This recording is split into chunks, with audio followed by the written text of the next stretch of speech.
Assalamualaikum warahmatullahi wabarakatuh. Semoga semua kebaikan terlimpah kepada kita semua.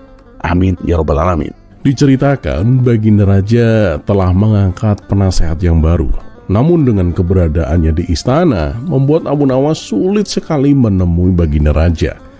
Penasehat istana yang ini memang tidak suka dengan Abu Nawas, sehingga dengan segala cara ia lakukan agar Abu Nawas menjauh dari Baginda Raja. Abu Nawas pun menangkap gelagat yang tak beres dengan perilaku penasehat tersebut. Pada suatu hari, Abu Nawas kedatangan seorang tamu yang sedang ditimpa masalah. Tanah dan rumahnya telah dirampas oleh penasehat istana yang itu. Kini ia meminta keadilan agar tanah dan rumahnya bisa kembali. "Kenapa dia melakukan itu kepadamu, Tuan?" tanya Abu Nawas. "Tuan Abu, dia itu adalah tetanggaku. Rumahku berdampingan dengan rumahnya. Namun ketika ia membangun kembali rumahnya yang lebih megah, dia merampas tanah dan rumahku hanya untuk memperluas bangunan rumahnya, Tuan Abu. Katanya sih itu demi kepentingan kerajaan," kata tamu tersebut. Sesaat Abu Nawas pun merasa bingung. Ia tidak tahu bagaimana caranya agar bisa mengadukan hal itu kepada Baginda Raja. Sedangkan saat ini untuk menemuinya saja sangatlah sulit karena ulah penasehat istana. Setelah lama berpikir, Abu Nawas pun menemukan jalan keluarnya. "Ya sudah, begini saja. Sebaiknya kamu sekarang pulang. Aku akan ke istana untuk membantu permasalahanmu," kata Abu Nawas kepada tamunya. Dan singkat cerita, datanglah Abu Nawas ke istana dengan mengenakan jubah panjang dan membawa tongkat di tangannya. Melihat kehadiran Abu Nawas di depan gerbang istana, sang penasehat itu pun segera mencegahnya masuk. Namun timbul rasa penasaran karena Abu Nawas berpenampilan berbeda dari biasanya. "Mau apa kamu kemari? Dan kenapa kamu berpakaian seperti itu, Abu Nawas?" tanya penasehat istana. "Aku ini adalah orang suci yang ingin menemui Baginda Raja," jawab Abu Nawas. "Apa? Orang suci? Maksudmu kamu sekarang menjadi seorang nabi?" balas penasehat istana dengan nada mengejek. "Sudahlah, beritahu saja rajamu bahwa orang suci ingin menghadap," kata Abu Nawas.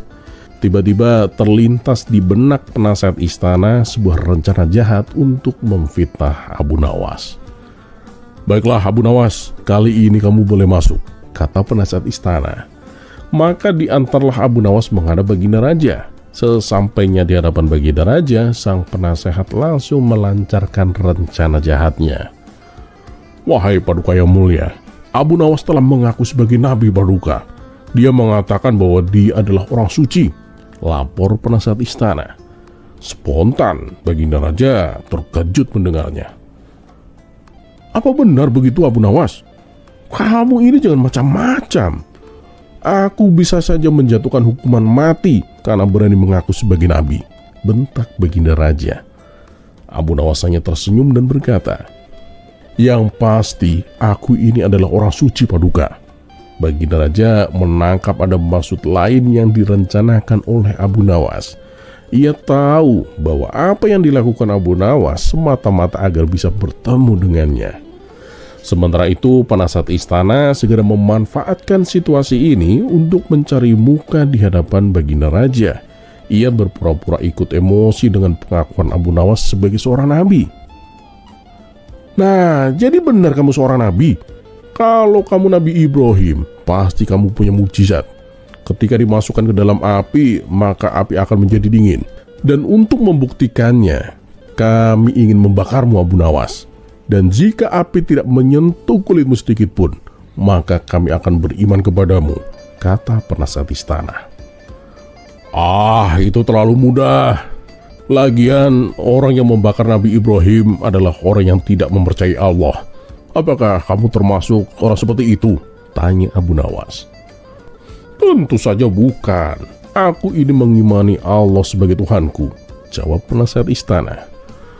"Kalau begitu, janganlah berperilaku seperti mereka," balas Abu Nawas. "Lalu kamu ini siapa? Kamu Nabi Musa? Coba lemparkan tongkatmu.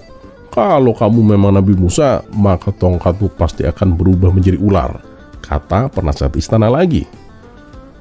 Nabi Musa melakukan itu kepada orang-orang kafir. Apakah kamu termasuk orang kafir? Tanya Abu Nawas. Oh tidak, aku bukan orang kafir.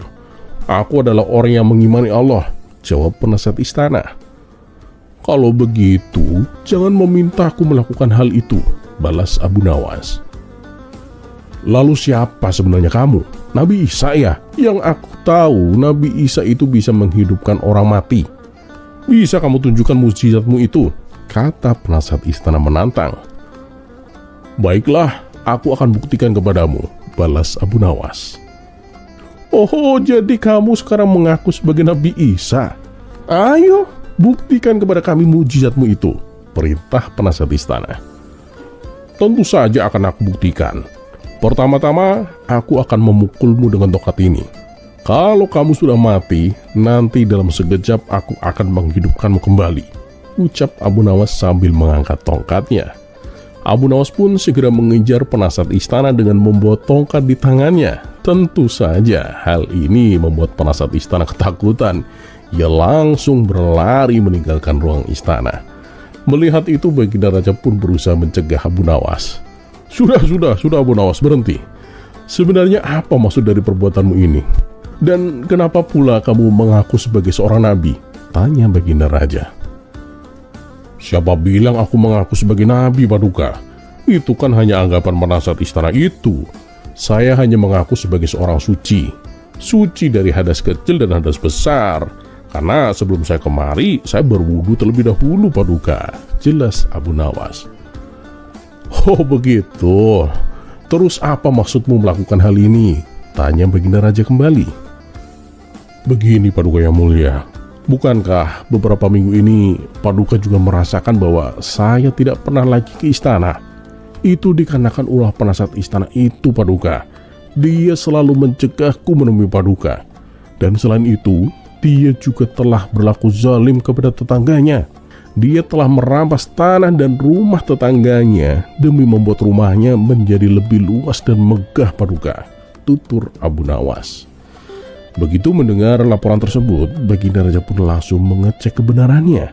Dan ternyata semua yang dikatakan oleh Abu Nawas memang benar adanya. Tanpa pikir panjang, Baginda Raja pun segera memecat penasehatnya dan memasukkannya ke dalam penjara.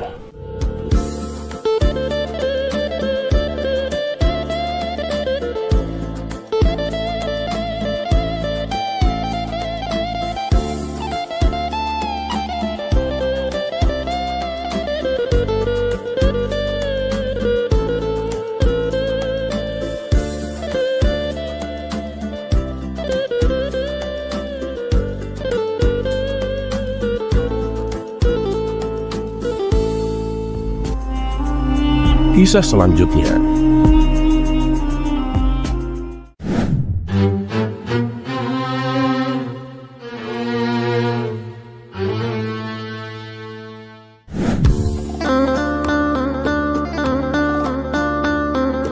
Dikisahkan pada suatu hari Abu Nawas dan Abu Jahil melakukan sebuah perjalanan menuju desa tetangga. Di tengah perjalanan, mereka berdua menemukan sebuah kantong berisi uang yang tergeletak di tengah jalan. Abu Jahil dengan segera memungutnya dan berkata, "Aduh, betapa untungnya aku menemukan sebuah kantong uang. Dari beratnya sih, sepertinya jumlahnya sangat banyak." Mendengar hal itu, Abu Nawas pun segera membantah ucapan Abu Jahil. "Hei Abu Jahil, kalimatnya itu bukan aku yang menemukan kantong uang. Seharusnya kita, karena kan kita berdua yang menemukannya. Dan kita harus membaginya menjadi dua," tutur Abu Nawas. "Oh, tidak bisa," bantah Abu Jahil.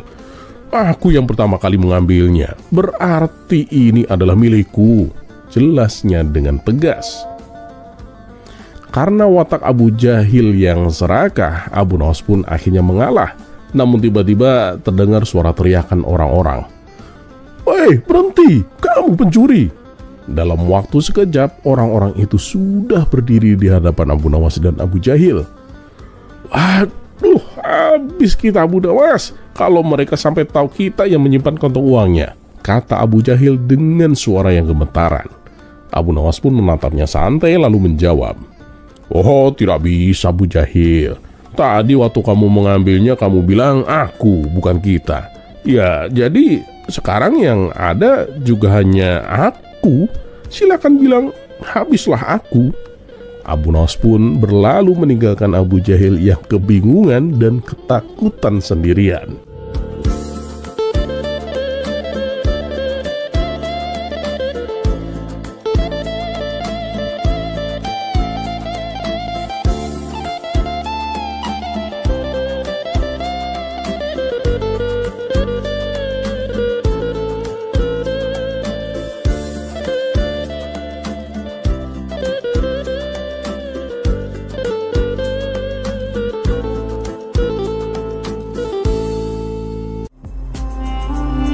Kisah selanjutnya.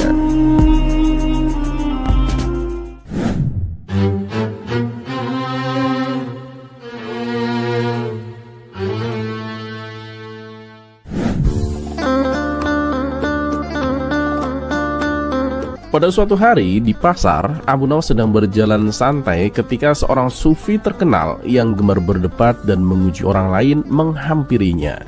Sang sufi itu yang dikenal sering menantang dengan pertanyaan-pertanyaan filosofis berkata, "Hei Abu Nawas, jika engkau memang orang yang cerdas, coba jawab pertanyaanku ini. Apakah benar Tuhan itu ada? Dan bagaimana kamu bisa membuktikan bahwa dia benar-benar ada?" Abu Nawas pun tersenyum santai karena dia tahu bahwa sang sufi itu hanya ingin mempermainkannya dengan pertanyaan-pertanyaan seperti itu. "Ah, gampang sekali pertanyaanmu itu," ujar Abu Nawas. "Tapi sebelum aku menjawabnya, aku punya satu permintaan untukmu. Gimana?" Sang sufi itu pun bertanya. "Permintaan apa Abu Nawas?" "Tolong pinjamkan aku sedikit saja otakmu," jawab Abu Nawas dengan nada serius. Sang sufi pun terkejut dan bingung. "Apa maksudmu Abu Nawas? Pinjam otak? Bagaimana mungkin aku bisa meminjamkan otakku?" Abu Nawas pun mengangkat alisnya dan dengan senyum licik ia berkata, "Nah, ya itu.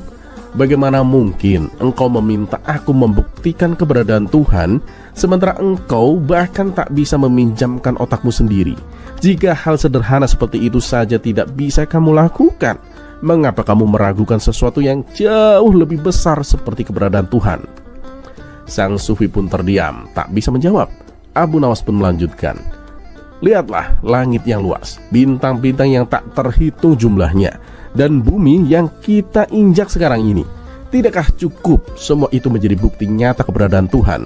Bahkan nafasmu sekarang, bukankah itu juga bukti yang tak terbantahkan?" Sang sufi pun mencoba mempertahankan logikanya yang kaku, tapi Abu Nawas dengan tenang menambahkan, "Dan jika kamu masih belum percaya, pergilah ke laut dan cobalah hitung jumlah air yang ada di sana. Jika kamu berhasil, mungkin saat itu aku akan percaya bahwa Tuhan tidak ada." Kebingungan dan kelelahan karena perdebatan yang tak bisa dimenangkan, sang sufi pun akhirnya mengangguk dan berkata, "Baiklah, engkau memang terlalu cerdik untuk dijebak dengan logika Abu Nawas." Abu Nawas pun tertawa kecil, melambaikan tangan dan kembali melanjutkan perjalanannya dengan santai.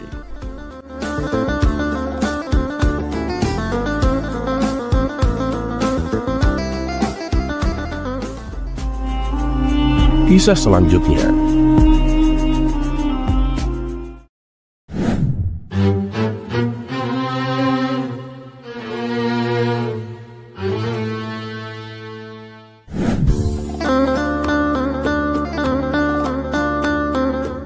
Abu Nawas kembali menghadapi situasi yang sulit. Kali ini ia dituduh mencuri kuda kesayangan Baginda Raja.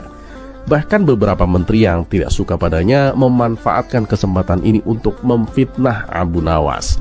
Mereka mengaku telah melihatnya menyelinap ke kandang istana pada malam sebelum hilangnya kuda tersebut. Meski Abu Nawas membela diri dan mengatakan bahwa saat itu ia berada di ladangnya sendirian, Baginda Raja tidak percaya begitu saja karena Abu Nawas tidak memiliki saksi satupun. "Sekarang bisakah kamu buktikan siapa yang melihatmu di ladang Abu Nawas?" tanya Baginda Raja. Maaf Paduka Yang Mulia, saya sendirian saat itu, jawab Abu Nawas. Lalu bagaimana aku bisa percaya jika tidak ada saksi, Abu Nawas? Ujar Baginda Raja dengan serius. Mendengar hal itu, Abu Nawas pun hanya bisa pasrah, wajahnya tertunduk lesu. Meski Baginda Raja sebenarnya tahu bahwa Abu Nawas tidak bersalah, ia sengaja menguji kecerdikan Abu Nawas untuk melihat apakah ia bisa lolos dari hukuman yang akan diberikannya. Atas kejahatan yang kamu lakukan, aku akan menghukummu, Abu Nawas. Ada dua pilihan, kamu diusir dari negeri ini selama-lamanya, atau kamu dihukum mati. Pilih yang mana? Tanya Baginda Raja. Sejenak Abu Nawas terdiam, memutar otak, mencoba mencari cara agar bisa terhindar dari kedua hukuman tersebut. Tak lama kemudian ia pun menemukan ide yang cemerlang. Paduka Yang Mulia, kalau memang itu menjadi keputusan Paduka, saya terima. Dan saya memilih diusir dari negeri ini selama-lamanya, Paduka. Tapi izinkan saya menentukan sendiri harinya, kata Abu Nawas. Oh, tidak bisa, Abu Nawas. Kalau kamu yang menentukan, bisa saja hukumanmu menjadi bulan depan, tahun depan, atau bahkan bertahun-tahun lagi, balas Baginda Raja dengan tegas. Maaf Paduka Yang Mulia, jangan keliru.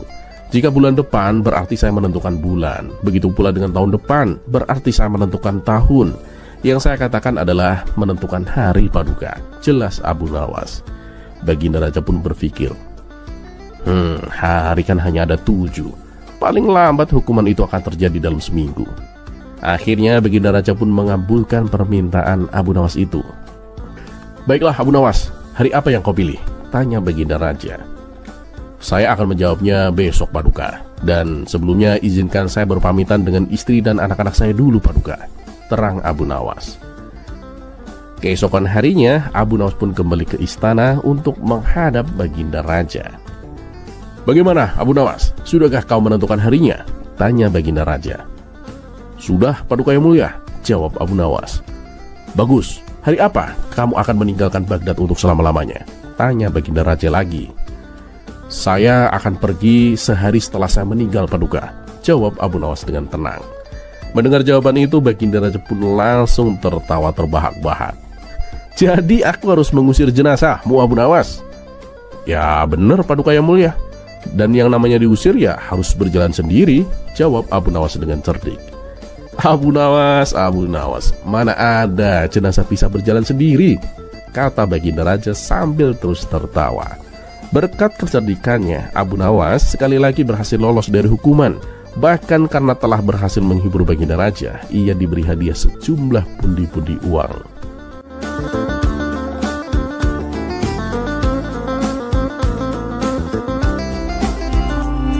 Kisah selanjutnya.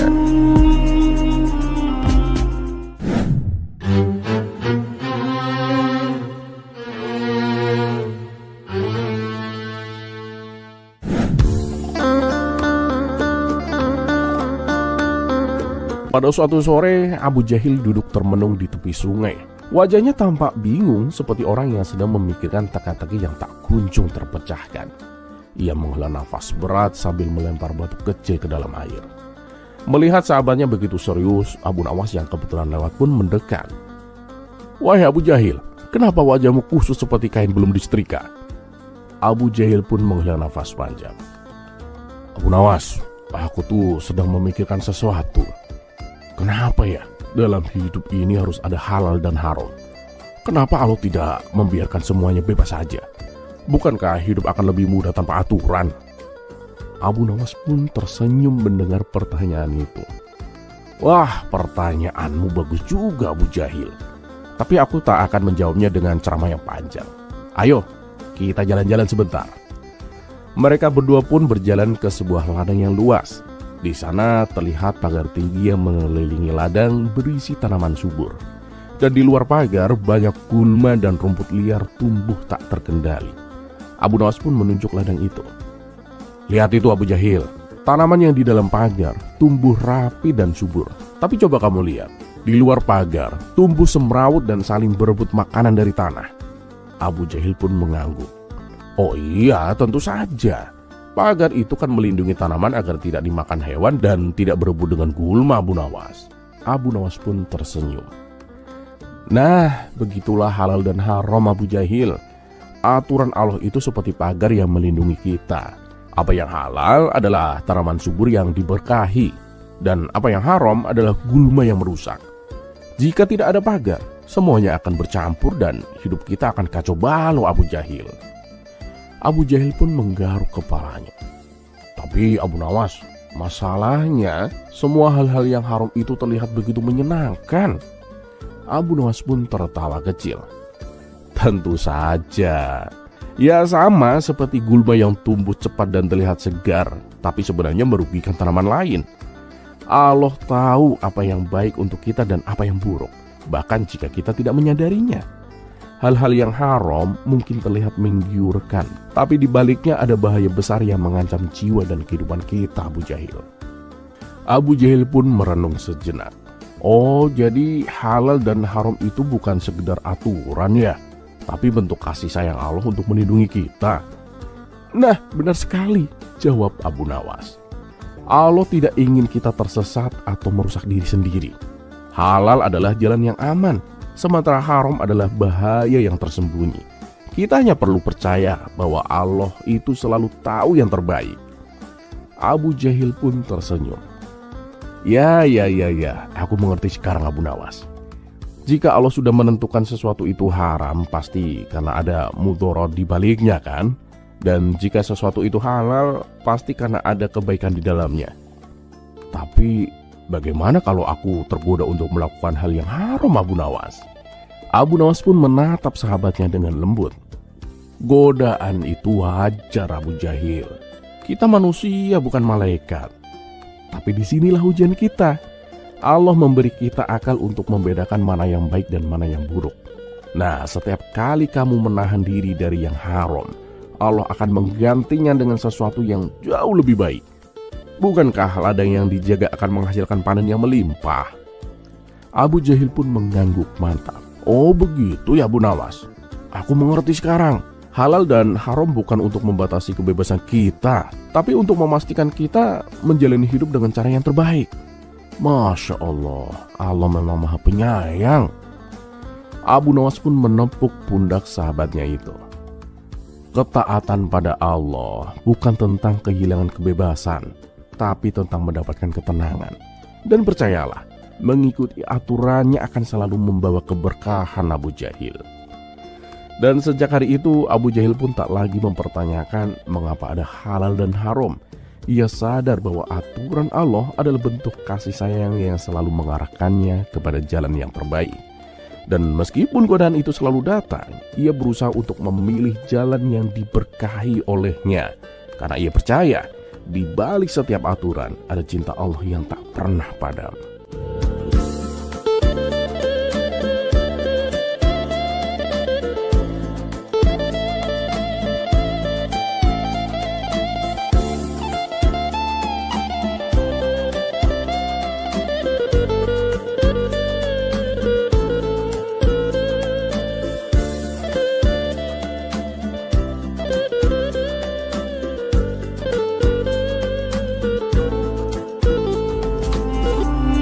Kisah selanjutnya.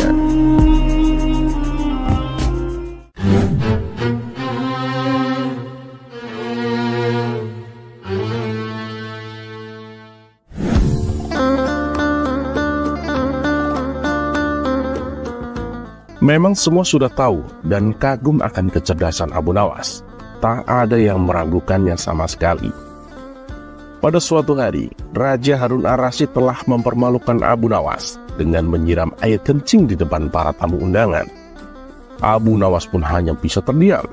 Namun dalam hati dia merencanakan sesuatu di hari yang lain. Berikut kisahnya. Figur Abu Nawas ini memang sangat lihai dalam menyelesaikan masalah. Tak hanya lucu saja, akan tetapi juga bijaksana. Sehingga Abu Nawas tidak dapat dianggap enteng. Raja sangat bangga memiliki warga seperti Abu Nawas ini.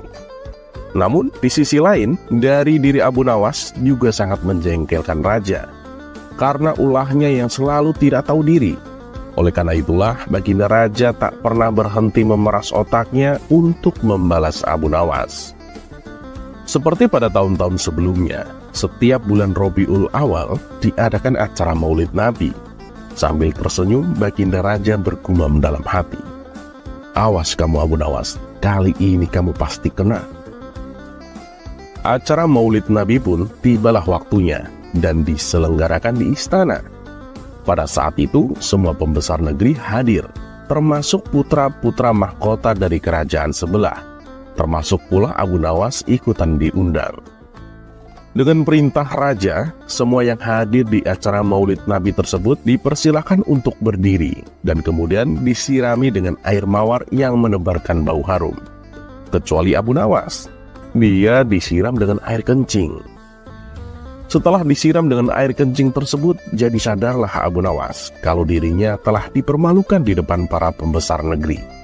Dia dibungkam 1000 bahasa dan hanya bisa bergumam dalam hati, "Baiklah Paduka, hari ini Paduka telah memberiku kuah tak sedap. Esok hari aku akan membalasnya." Sejak saat itu Abu Nawas tak pernah menjejakkan kakinya di istana. Raja pun menjadi kangen dibuatnya karena kelucuannya saat bercerita. Ketika raja memanggilnya ke istana, rupanya Abu Nawas tidak bersedia dengan alasan sakit yang membuat tubuhnya lemah lunglai. Karena khawatir telah terjadi sesuatu dengan diri Abu Nawas, raja pun ingin menengoknya, diiringi dengan beberapa petinggi kerajaan. Pucuk dicinta, ulam pun tiba. Begitu mendengar raja menuju ke rumahnya, Abu Nawas yang dalam keadaan segar bugar itu pun langsung memasang aksi. Matanya terpejam, badan tergeletak lemah lunglai. Namun sebelum dia beraksi demikian, dia telah terlebih dahulu menyuruh istrinya menyiapkan obat ajaib yang berbentuk bulatan kecil, di mana di antara bulatan obat ajaib itu terdapat 2 butir yang dibubuhi sesuatu di dalamnya. Tak berapa lama kemudian, raja sudah ada di depan pintu rumah Abu Nawas. "Wahai Abu Nawas, apa yang kamu telan itu?" tanya Baginda Raja. "Ya inilah yang disebut obat ajaib Paduka. Resepnya hamba peroleh lewat mimpi tadi malam. Jika hamba menelan 2 butir, niscaya akan sembuh," jawab Abu Nawas yang terlentang dan segera bangun setelah menelan pil yang kedua. "Wah, kalau begitu aku juga mau minum obat ajaib itu Abu Nawas," kata Baginda Raja.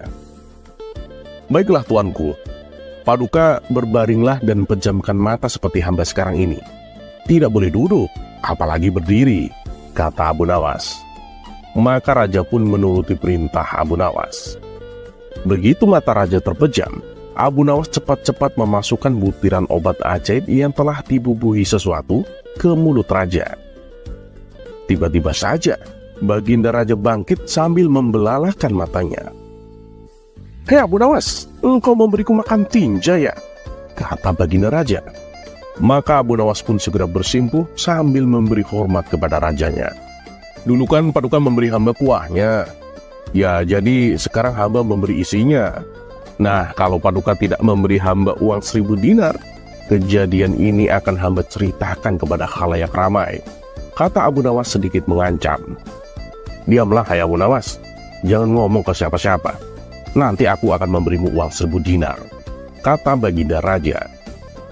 Setelah kejadian itu, raja dan semua pengikutnya kembali ke istana. Mereka pun menyiapkan pundi-pundi yang berisi uang 1000 dinar.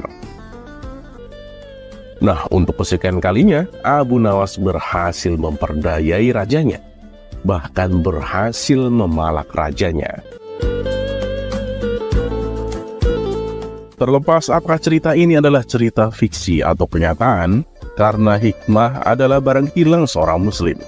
Di mana ia menemukannya, maka ia berhak mengambilnya.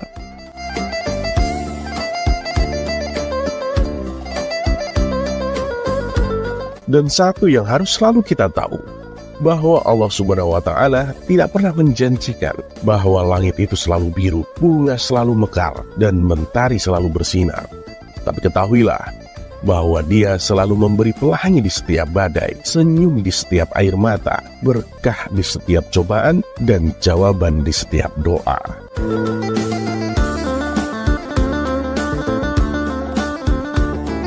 Dan seperti biasa, terima kasih. Wassalamualaikum warahmatullahi wabarakatuh.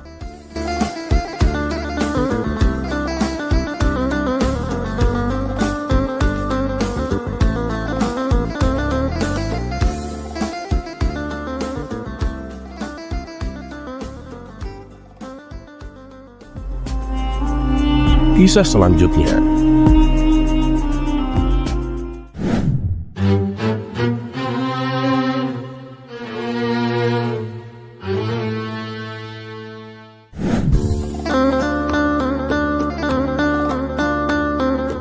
Baginda Raja Harun Ar-Rasyid kembali merasa penasaran dengan sebuah pernyataan yang sering ia dengar dari para ulama dan dari kitab suci.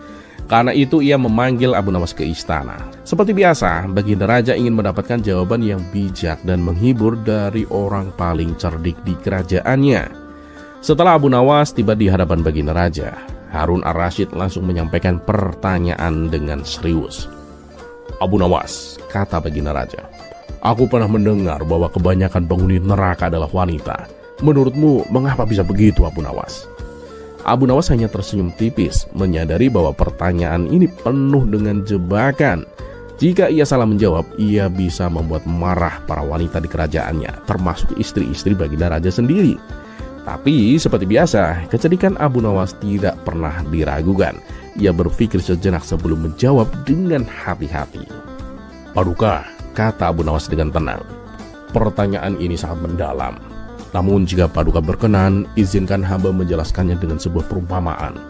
Raja Harun Ar-Rasyid yang terkenal gemar mendengarkan perumpamaan cerdas dari Abu Nawas mengangguk setuju. "Baiklah Abu Nawas, jelaskan dengan perumpamaanmu." Abu Nawas pun memulai perumpamaannya. "Bayangkan Paduka, ada seorang pedagang yang membuka sebuah toko besar. Di dalam toko itu ia menjual berbagai macam barang, mulai dari baju, perhiasan, parfum, hingga alat rumah tangga dan lain-lainnya. Setiap hari banyak pelanggan yang datang silih berganti." Baginda Raja mendengarkannya dengan seksama. Abu Nawas pun melanjutkan, "Menurut Paduka, siapakah yang paling sering datang ke toko itu dan membeli barang?" Baginda Raja berpikir sejenak dan menjawab dengan yakin, "Tentu saja para wanita, Abu Nawas. Mereka akan senang berbelanja dan memilih-milih barang." Abu Nawas pun tersenyum lebar. "Nah Paduka, begitulah jawabannya. Sama seperti toko tadi, neraka mungkin seperti sebuah toko besar yang menjual banyak hal, seperti amarah, gosip, iri hati, kesombongan, dan dosa-dosa lainnya. Dan sayangnya, kadang-kadang para wanita yang lebih tertarik untuk berbelanja barang-barang tersebut, Paduka." Baginda Raja Harun Ar-Rasyid tertawa terbahak-bahak mendengar analogi cerdas dari Abu Nawas. "Jadi maksudmu para wanita suka berbelanja dosa-dosa itu ya Abu Nawas?" Abu Nawas tetap tersenyum, tapi ia menjawab dengan cerdik, "Tentu saja ini hanya sebuah perumpamaan Paduka. Namun bukan berarti para wanita tidak bisa berubah menjadi pelanggan surga. Mereka juga bisa berbelanja amal dan kebaikan. Semua tergantung pada pilihan mereka Paduka. Dan begitu pun dengan kita semua." Baginda Raja yang tadinya tertawa, kini mulai merenung. Setelah beberapa saat, ia pun berkata, "Jawabanmu sangat bijak Abu Nawas. Engkau telah menjawab dengan humor tetapi juga dengan makna yang mendalam. Aku mengerti sekarang bahwa bukan hanya soal wanita atau pria, melainkan lebih kepada pilihan apa yang kita ambil dalam hidup ini." Abu Nawas pun membungkuk dengan hormat. "Benar sekali Paduka.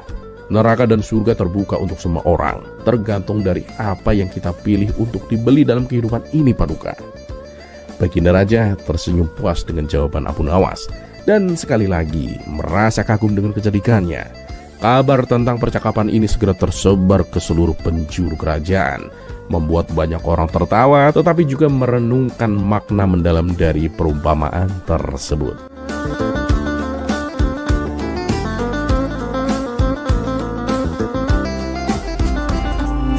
Kisah selanjutnya.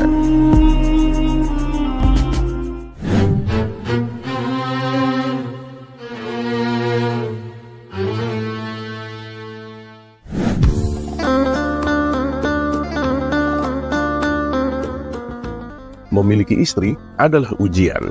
Jika istri kita cantik, maka letak ujiannya ada pada bagaimana menasehatinya agar senantiasa menjaga kecantikan itu dari fitnah. Dan jika tak bisa disebut cantik, maka tugas seorang suami adalah menasehatinya agar senantiasa bersabar dan mencintainya dengan tulus. Bahwa Allah Ta'ala tak melihat fisik, melainkan apa yang ada di dalam hati. Abu Nawas memiliki istri yang amat cantik. Ia adalah kembang desa. Karenanya, berhasil mempersuntingnya adalah karunia sekaligus ujian. Karunia sebab tak semua lelaki sekelasnya mendapatkan istri secantik itu. Dan ujian sebab ia harus menghadapi makar dan godaan laki-laki mata keranjang di kampungnya. Dan benar saja, setelah menikah dengan Abu Nawas beberapa bulan, istrinya pulang dari pasar seraya menekuk wajah dan murung. Sang suami pun mendekatinya seraya bertanya, "Apa yang terjadi, Adinda? Mengapa wajahmu sekejut itu?" Sang istri pun mengisahkan apa yang dialaminya. Katanya, dimanapun ia berada, selalu saja ada laki-laki yang menggodanya. Saat pergi belanja ke pasar, silaturahim, ataupun keperluan di tempat lainnya. Mendengar penuturan istrinya, Abu Nawas tak menjawab. Selepas memberikan perhatian secukupnya, Abu Nawas pun segera undur diri. Rupanya, Abu Nawas menemukan solusi untuk mengatasi laki-laki yang menggoda istrinya. Ia pun pergi ke pasar untuk membeli ubi-ubian dan bahan makanan lainnya. Usai berbelanja, Abu Nawas pun langsung mempersiapkan undangan sembari memasak hidangan. Ia mengundang semua laki-laki di kampungnya. Sebab yang mengundang adalah Abu Nawas dan di rumahnya ada sosok wanita yang cantik, laki-laki di kampungnya pun berbondong-bondong menghadiri undangan. Sesampainya di rumah Abu Nawas, dihidangkanlah makanan dari umbi-umbian yang telah diberi warna merah, hitam, coklat, putih, dan sebagainya. Tak perlu waktu lama, para tamu pun langsung menikmati hidangan dengan antusias. Mereka juga berhasrat menikmati makanan dengan warna yang berbeda. Ternyata dari banyak warna itu, rasanya sama saja. Hingga mereka pun saling berbisik, menanyakan rasa hidangan yang dimakan. Lama mereka berada di rumah itu, dan hidangan pun hampir habis. Salah satu di antara mereka memberanikan diri untuk bertanya kepada Abu Nawas. Abu Nawas, kami kan sudah lama di sini, namun kau tak menyampaikan apapun. Jadi, apa tujuanmu mengumpulkan kami?" Belum juga dijawab, ada orang lain yang menambahkan pertanyaan. "Terus, kenapa makanan yang kau hidangkan ini rasanya sama semua, padahal warnanya tuh beda-beda?" Setelah menghirup nafas sejenak, Abu Nawas pun angkat bicara. "Saudara-saudaraku, ketahuilah, aku mengundang kalian hanya untuk menikmati hidangan ini. Dan makanan yang berwarna-warna yang kalian makan itu seperti istri-istri kita." Saat Abu Nawas berhenti, sebagian orang yang sering menggoda istri Abu Nawas pun mulai memahami maksud diundangnya mereka. Memang kita akui bentuk fisiknya itu beda-beda. Pungkasnya diiringi kepergian beberapa orang yang merasa tertipu. Tapi ya mereka kan sama-sama wanita, rasanya kan juga sama. Dan setelah kejadian itu, istri Abu Nawas pun kini tidak lagi diganggu oleh laki-laki lain. Terlepas apakah cerita ini adalah cerita fiksi atau kenyataan, karena hikmah adalah barang hilang seorang muslim. Di mana ia menemukannya, maka ia berhak mengambilnya.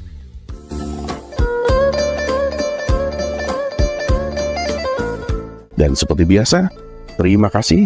Wassalamualaikum warahmatullahi wabarakatuh.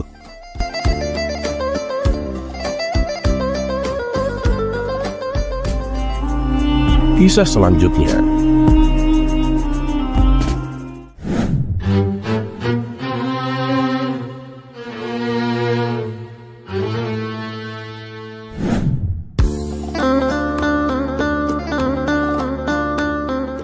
Kita sepakat akan satu hal, yaitu tidak ada yang bisa menyalahkan Abu Nawas. Seperti pada kisah kali ini, dengan kata-katanya Abu Nawas lolos dari stempel salah. Berikut kisahnya. Suatu kali Abu Nawas pergi keluar kota untuk menemui sahabat lamanya. Dengan membawa perbekalan seadanya, ia berangkat menuju kota tempat sahabatnya. Dan singkat cerita, sampailah ia di rumah sahabatnya itu. "Assalamualaikum," ucap Abu Nawas saat mengetuk pintu rumah sahabatnya. Saat pintu rumah dibuka, sahabatnya kaget bercampur bahagia. "Waalaikumsalam Abu Nawas, apa kabarmu?" jawab sahabatnya sambil memeluk Abu Nawas. "Mari, silakan masuk," ajak sahabatnya. Mereka berdua saling melepas rindu dan terlibat perbincangan yang penuh dengan canda dan tawa. Setelah ngobrol ke sana kemari, terdengarlah suara azan asar. "Kawan, aku numpang sholat di rumahmu ya," pinta Abu Nawas. "Oh, silakan Abu Nawas. Tapi aku mau keluar sebentar ya untuk membeli makanan," balas sahabatnya. Abu Nawas lalu ke kamar mandi untuk berwudu. Tapi saat ia hendak melaksanakan sholat, Abu Nawas pun bingung ke arah mana arah kiblat. Mau bertanya kepada sahabatnya, tapi sahabatnya sedang keluar membeli makanan. Abu Nawas pun mencoba menunggu sahabatnya pulang.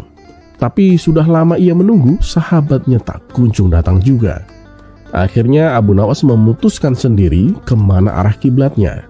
Abu Nawas menggelar sajadahnya dan mulai menunaikan sholat. Tidak berapa lama, sahabatnya pun datang.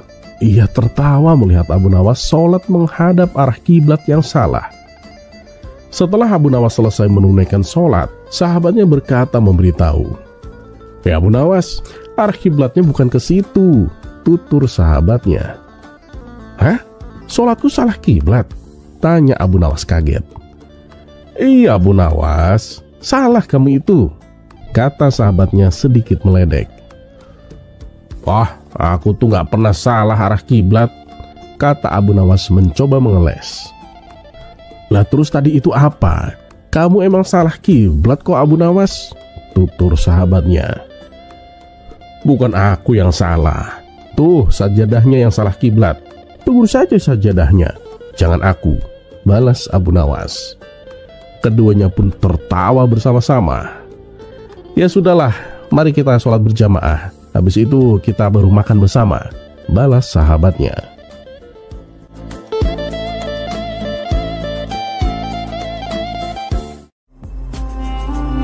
Kisah selanjutnya.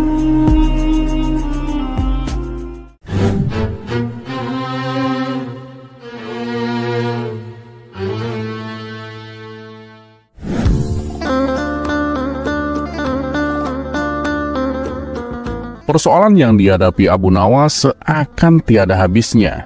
Pada cerita yang lalu, Baghdad dipimpin oleh seorang gubernur yang kejam. Tapi berkat kecerdikan Abu Nawas, gubernur tersebut akhirnya dipecat dari jabatannya. Kini Baginda Raja menunjuk gubernur yang baru. Orangnya memang tidak kejam, tapi ia punya kebiasaan yang aneh, yaitu senang menertawakan orang lain. Pada suatu hari, koki istana salah mencampurkan resep. Akibatnya rasa masakannya jadi nggak enak. Namun bukannya marah, Tuan Gubernur malah menyuruh kokinya untuk tutup mulut. Ia lalu membagikan makanan tersebut kepada semua pelayan dan bawahannya. Hampir saja mereka memuntahkan makanan tersebut. Namun karena tidak berani membanggang perintah Tuan Gubernur, mereka terpaksa tetap mengunyahnya. Menyaksikan mereka mengunyah dengan wajah yang aneh, sang gubernur pun tertawa terpingkal-pingkal. Tak puas sampai di situ, ia kemudian mengundang Abu Nawas dan kawan-kawannya untuk menikmati makanan yang tak enak tersebut. Tentu saja Abu Nawas dan kawan-kawannya juga merasakan hal yang sama. Mereka terpaksa mengunyah dengan ekspresi yang gak karuan. Gubernur ini sungguh menggelikan, ia pun tak kuasa menahan tawanya. Hingga pada suatu hari, Abu Nawas berniat menghadap Tuan Gubernur. Kedatangannya kali ini untuk mengundangnya meresmikan sebuah masjid yang baru saja dibangun. "Pasti aku akan datang Abu Nawas, asalkan kamu mau memakai baju yang kuberikan kepadamu," kata Tuan Gubernur. "Wah, mantep ini, dikasih baju baru. Baju pemberian gubernur pasti bagus. Aku memang beruntung," pikir Abu Nawas yang langsung mengangguk tanda setuju. Mata Abu Nawas pun lalu ditutup, kemudian ia dipakaikan baju baru tanpa diberi kesempatan untuk berkaca. "Kamu terlihat gagah dan pantas Abu Nawas. Semua orang pasti akan memandangmu. Nah, sekarang silakan pulang. Besok aku pasti datang," kata Tuan Gubernur sambil menahan tawa. Abu Nawas pun merasa sangat senang dan bangga. Ia pulang dengan riang gembira. Dan benar saja, di sepanjang perjalanan, semua orang terpana memandang penampilannya. Hal ini membuat Abu Nawas semakin percaya diri. Setibanya di rumah, sang istri langsung berkata kepadanya, "Ini apa-apaan kamu pakai baju begini? Malu-maluin aja. Cepat copot bajumu dan basuh mukamu dengan air." Mendapati reaksi berbeda dari istrinya, Abu Nawas pun merasa penasaran. Ia pun segera berkaca dan tampaklah kedua pipi Abu Nawas berwarna hitam. Dan ketika bajunya dilepas, di belakangnya terdapat tulisan, "Aku orang bodoh." Kurang ngajar, dasar gubernur somplak. Niatku baik malah dikerjain. Oh, jadi sewaktu ia menutup mataku, tangannya mengoleskan bedak hitam ke pipiku, geram Abu Nawas. Sementara itu Tuan Gubernur tertawa terbahak-bahak di istananya sendiri. Ia tak bisa membayangkan bagaimana Abu Nawas ditertawakan orang-orang yang melihatnya. Keesokan harinya, setelah Tuan Gubernur meresmikan pembangunan masjid, ia berjalan menghampiri Abu Nawas. "Abu Nawas, nanti sore datanglah ke istanaku. Ada sesuatu penting yang ingin aku bicarakan," kata Tuan Gubernur. Abu Nawas pun mengiyakannya, namun dalam hati ia berkata, "Jangan sampai aku ketipu lagi. Kali ini aku harus tetap waspada." Singkat cerita, pada sore harinya, duduklah Abu Nawas bersama gubernur di istananya yang megah. "Tuan Gubernur, kita mau membicarakan masalah apa ini?" tanya Abu Nawas mulai curiga. Akan tetapi, dugaan Abu Nawas keliru. Tuan Gubernur justru berbicara serius mengenai kondisi rakyat Baghdad. Ia meminta kepada Abu Nawas untuk mendata orang-orang miskin supaya bisa mendapatkan bantuan. Dan tak hanya itu, Tuan Gubernur juga berencana mendirikan madrasah-madrasah gratis agar anak-anak Baghdad bisa mendapatkan pendidikan. Perbincangan kedua orang ini pun menyita waktu lumayan lama, sehingga tak terasa waktu sudah beranjak malam. "Baiklah Tuan Gubernur, berhubung pembicaraan kita sudah selesai, saya mau pamit pulang," kata Abu Nawas. "Tapi ini sudah larut malam loh Abu Nawas, kenapa nggak menginap di sini saja?" tawar sang gubernur. "Enggaklah Tuan, saya takut merepotkan," balas Abu Nawas. "Loh, ya enggaklah Abu Nawas. Istana ini kan dibangun dari uang rakyat. Jadi kamu berhak juga untuk menginap di sini," balas Tuan Gubernur. Mendengar hal itu, Abu Nawas yang tadinya benci setengah mati berubah menjadi rasa kagum. Tak kusangka, di balik sifat usilnya yang kelewatan, ternyata dia adalah gubernur yang peduli dengan rakyatnya, gumam Abu Nawas. Abu Nawas pun dengan senang hati menerima tawaran untuk menginap di istana. Maka diantarlah Abu Nawas ke sebuah kamar yang sudah disiapkan. Ketika ia membaringkan tubuhnya di ranjang, beberapa menit kemudian tubuhnya merasakan gatal-gatal. Rupanya ranjang tersebut telah ditaburi bubuk gatal. Ia pun mencoba mencari bedak untuk mengobatinya. Dan bedak yang ia cari berada di atas meja. Segera saja Abu Nawas menaburkan ke seluruh tubuh. Namun bedak tersebut juga merupakan jebakan, karena ternyata bedak yang ia pakai sudah dicampuri bubuk bersin. Sehingga dalam waktu semalaman Abu Nawas bersin terus-menerus. Emang bener kurang ajar si gubernur itu. Tunggu aja nanti pembalasanku, kata Abu Nawas geram. Seminggu kemudian terdengar kabar Tuan Gubernur akan mengadakan pesta syukuran atas tahun kelahirannya. Semua warga diundang, baik pejabat maupun rakyat biasa, tak terkecuali Abu Nawas. Disinilah Abu Nawas mulai melancarkan aksi balas dendamnya. Sehari sebelum pesta dilaksanakan, Abu Nawas berpura-pura ingin membantu segala macam persiapan pesta. Tentu saja niat Abu Nawas ini disambut baik oleh Tuan Gubernur. Hari yang dinanti-nanti pun telah tiba. Ketika acara pesta berlangsung, Tuan Gubernur tampil dengan jubah kebesarannya yang membuat hadirin berdecak kagum. Namun kekaguman mereka seketika berubah menjadi tertawaan. Tuan Gubernur tak menyadari hal ini. Ia mengira bahwa mereka tertawa karena gembira. "Ayo, nikmati semua hidangan ini," kata Tuan Gubernur mempersilahkan. Namun tak berapa lama, Tuan Gubernur memuntahkan kembali makanannya, sementara orang-orang tetap asik memakannya dengan lahap. Kenapa makananku rasanya nggak enak dan menjijikan? Padahal hidangannya sama dengan mereka, pikir Tuan Gubernur. Kemudian ia pun memilih untuk tidak ikut makan. Ia berjalan menuju kursi singgasananya. Tetapi ketika ia mulai duduk di atas singgasana, tiba-tiba pantatnya merasakan gatal-gatal yang teramat sangat. Hal ini membuatnya bertingkah seperti orang aneh. Ia menggaruk-garuk pantatnya sampai dengan posisi menunggangi para tamu undangan yang hadir. Spontan, tamu-tamu undangan pun tertawa dibuatnya. Setelah rasa gatalnya agak reda, ia mengambil sapu tangan untuk mengelap keringat di wajahnya.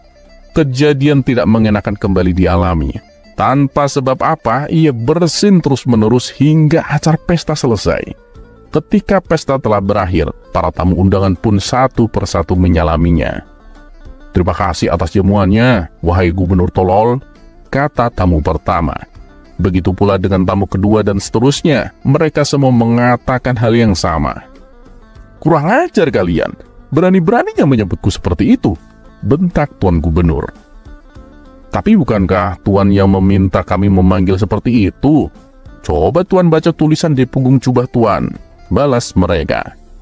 Akhirnya Tuan Gubernur mulai menyadari bahwa ada seseorang yang telah mengerjainya.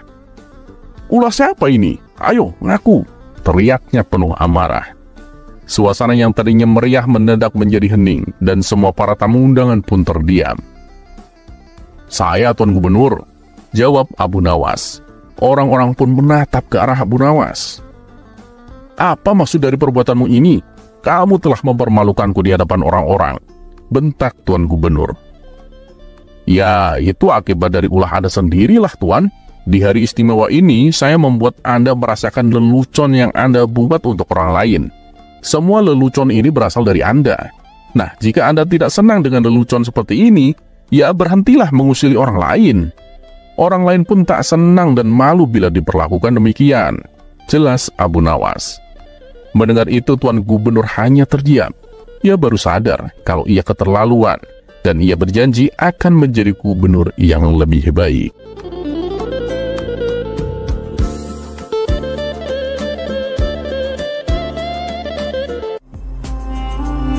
Kisah selanjutnya.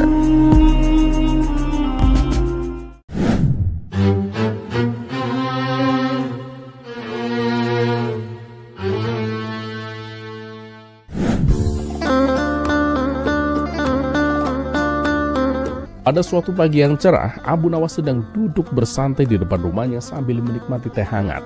Tiba-tiba tetangganya, Karim, datang dengan wajah yang bingung. "Abu Nawas, aku butuh bantuanmu," kata Karim. "Bantuan apa, Karim? Kalau aku bisa pasti aku bantu," jawab Abu Nawas sambil tersenyum. "Aku ini punya masalah besar, Abu Nawas. Aku tidak bisa berkata tidak kepada siapapun. Setiap kali ada yang meminta sesuatu, aku selalu mengiyahkan, bahkan kalau aku tidak sanggup sekalipun. Aku takut kalau aku menolak, mereka akan marah atau kecewa, Abu Nawas. Tapi akibatnya, ya aku jadi kewalahan dan lelah sendiri." Abu Nawas pun mengangguk penuh perhatian. "Ah, ini penyakit yang sulit, Karim. Kamu seperti pintu yang selalu terbuka. Orang-orang masuk seenaknya tanpa memikirkan keadaanmu." "Benar sekali, Abu Nawas. Apa yang harus aku lakukan?" Abu Nawas pun tersenyum, tanda bahwa ia sedang merancang rencana. "Nah, kamu datang ke orang yang tepat, Karim. Tapi sebelum aku memberikan solusi, ikut aku ke pasar. Ada sesuatu yang ingin aku tunjukkan." Karim pun mengikuti Abu Nawas ke pasar. Di sana, Abu Nawas membeli seekor kambing kecil dan menyerahkannya kepada Karim. "Pegang kambing ini dan ikut aku ke tengah kota, Karim," kata Abu Nawas. "Untuk apa, Abu Nawas?" tanya Karim bingung. "Kamu hanya perlu mengiyahkan, bukankah itu kebiasaanmu?" jawab Abu Nawas sambil tersenyum misterius. Mereka pun berjalan ke tengah kota. Di sana Abu Nawas mulai memanggil orang-orang. "Hei kalian, lihatlah Karim, dia punya kambing untuk disewakan. Siapa yang butuh?" Orang-orang pun mulai datang satu persatu, bertanya kepada Karim apakah kambing itu bisa disewakan. Karena Karim tidak bisa berkata tidak, ia terus mengiyakan. "Ya, tentu saja. Tentu, silakan saja. Ya, tidak masalah." Akhirnya ada yang meminta susu kambing, ada yang meminjam kambing untuk membajak sawah, bahkan ada yang memintanya untuk mengantar kambing itu ke desa lain. Karim sibuk setengah mati. sementara Abu Nawas duduk santai sambil tertawa kecil. Saat sore tiba, Karim kembali ke rumah Abu Nawas dengan tubuh yang lelah. Kambingnya juga tampak kusut dan kelelahan. "Abu Nawas, ini terlalu berat untukku. Aku tidak sanggup memenuhi permintaan semua orang," keluh Karim. "Tapi kamu tidak menolak kan?" jawab Abu Nawas dengan santai. "Ya, karena aku tidak bisa menolak, Abu Nawas. Lalu apa gunanya semua ini?" Abu Nawas pun menghela nafas dan menepuk pundak Karim. "Karim, inilah pelajarannya. Ketika kamu selalu mengiyakan, kamu mengabaikan dirimu sendiri. Kambing ini adalah simbol dirimu. Jika kamu terus-menerus membiarkan orang lain mengambil keuntungan, kamu akan kelelahan, seperti kambing ini." "Tapi bagaimana caranya aku bisa berkata tidak, Abu Nawas? Aku takut dianggap sombong atau tidak peduli." Abu Nawas pun tersenyum. "Mengatakan tidak bukan berarti kamu tidak peduli. Justru dengan mengatakan tidak ketika kamu tidak sanggup, kamu menjaga dirimu agar tetap bisa membantu orang lain di lain waktu. Kamu harus belajar memilih kapan berkata iya dan kapan berkata tidak." Karim pun terdiam memikirkan kata-kata Abu Nawas. "Jadi aku harus belajar menimbang kemampuan diriku sebelum mengiyakan?" "Benar sekali, Karim. Dan jika kamu merasa sulit, kamu bisa mengatakan, 'Aku akan pikirkan dulu.'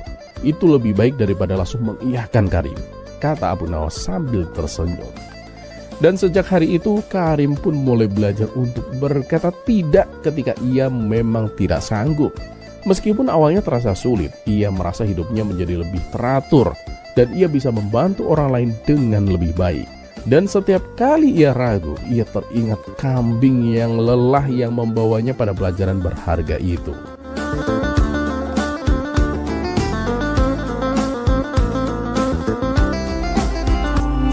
Kisah selanjutnya.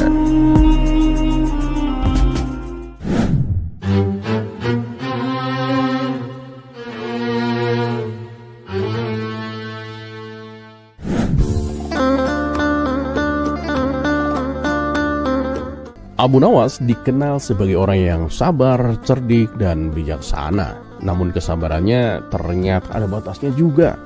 Suatu pagi saat ia sedang menikmati kopi di depan rumah sambil mendengarkan kicauan burung, tiba-tiba kedamaiannya terusik oleh Abu Jahil, tetangganya yang terkenal suka mencari masalah dengan cara yang aneh. "Hei Abu Nawas, kambingmu kemarin makan rumput di ladangku," teriak Abu Jahil dengan wajah penuh emosi.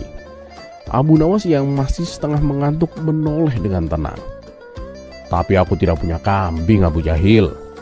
"Ah, jangan pura-pura bodoh kamu. Kalau itu bukan kambingmu, pasti kambingmu yang menyuruh kambing lain untuk makan rumputku," bentak Abu Jahil dengan teori konspirasi yang benar-benar tidak masuk akal.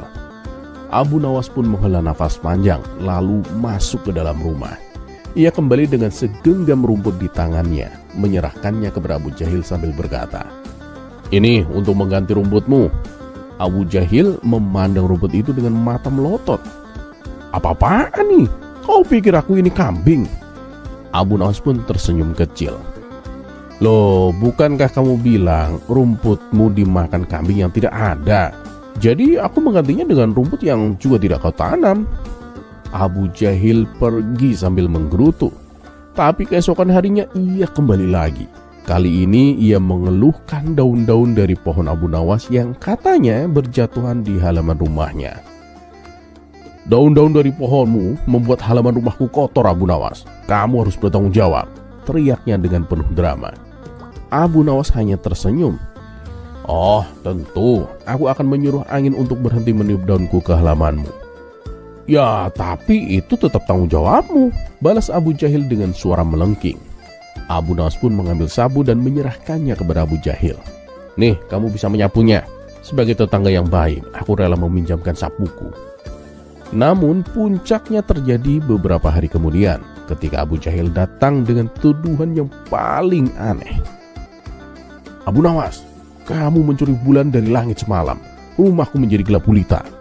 Mendengar itu, Abu Nawas hampir menyemburkan teh dari mulutnya. "Apa? Mencuri bulan? Kamu serius, Abu Jahil?" "Iya, semalam bulan tidak terlihat di atas rumahku. Dan aku yakin itu ulahmu. kata Abu Jahil sambil menunjuk Abu Nawas dengan gaya seperti detektif kampung. Kali ini Abu Nawas merasa cukup sudah. Ia berdiri menatap Abu Jahil dengan serius. Kalau kamu ingin terus menuduhku dengan hal-hal konyol, ayo kita adu kecerdasan di depan Baginda Raja. Abu Jahil yang sombong pun langsung setuju. Mereka berdua pergi ke istana, diikuti warga desa yang penasaran ingin tahu bagaimana akhirnya. Di hadapan Baginda Raja, Abu Jahil mulai memaparkan semua tuduhannya, dari kambing imajiner hingga bulan yang katanya dicuri oleh Abu Nawas. Paduka yang mulia, Abu Nawas mencuri bulan dari langit semalam. Rumahku menjadi gelap gulita, Paduka. Baginda Raja mendengar itu langsung tertawa terbahak-bahak hingga hampir jatuh dari singgasananya. Mencuri bulan? Abu Jahil, kamu pasti sudah gila. Abu Nawas pun menjawab dengan tenang. Paduka, memang benar saya telah mencuri bulan. Tapi saya mengembalikannya sebelum matahari terbit. Buktinya bulan sudah ada di langit tadi malam. Seluruh warga pun tertawa mendengar jawaban Abu Nawas. Abu Jahil yang bingung dan malu mencoba membela diri. Tapi aku yakin bulan itu tidak ada di atas rumahku. Baginda Raja pun menggelengkan kepalanya sambil tersenyum. Abu Jahil, sepertinya kamu terlalu banyak bermimpi. Mulai sekarang berhentilah mengganggu Abu Nawas dengan tuduhan yang tak masuk akal. Atau aku akan mengusirmu dari desa. Warga desa pun bersorak dengan keputusan Baginda Raja. Sementara itu Abu Jahil pergi dengan wajah merah padam karena malu. Setelah kembali ke rumah, Abu Nawas pun duduk santai dengan teh hangat di tangan. Ia memandang burung di pohon dan berkata, akhirnya kedamaian kembali datang. Tapi entah kenapa aku mulai merindukan keusilan Abu Jahil. Istrinya yang mendengar hal itu hanya menggeleng sambil tersenyum. Dasar suamiku memang aneh.